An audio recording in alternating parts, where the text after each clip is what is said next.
Okay, so I was trying to clean out the Frigidaire Gallery ice maker that we have, and I noticed when you pull this part out to clean it, that this part on the top was disgusting.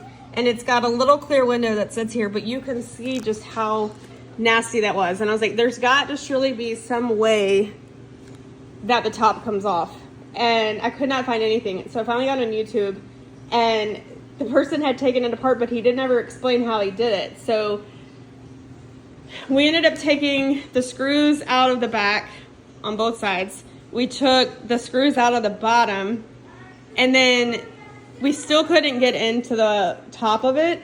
But the side panels, you actually can just like, you have to wiggle them a little bit. They feel like they're screwed in, but he took his flathead part of the screwdriver and he kind of pushed them in right in these areas.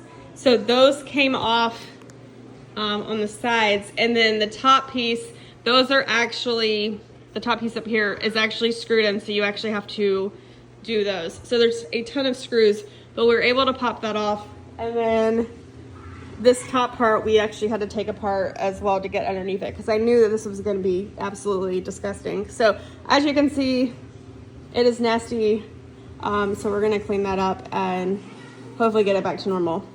Y'all, if y'all saw the stuff I just pulled out of this is disgusting. And I was complaining that my little steamer wasn't cleaning earlier, but it's definitely doing it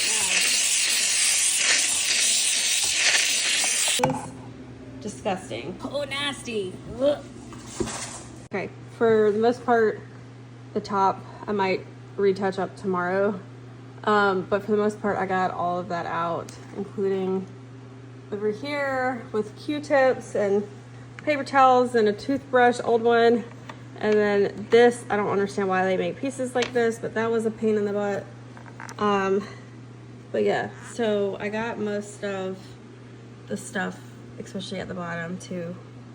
Not that anything, the ice isn't good down there anyway, but just having down there is disgusting. But it only took taking apart the whole machine. And a lot of people will say on the videos, like, you don't have to take the top off to clean it because you just use like vinegar and water or whatever. But like, not knowing like what was around this, like if this went like through here, not knowing that and seeing how much of a pain in the butt it was to clean that out, like I knew it had to come off. So anyway, we're gonna let it sit.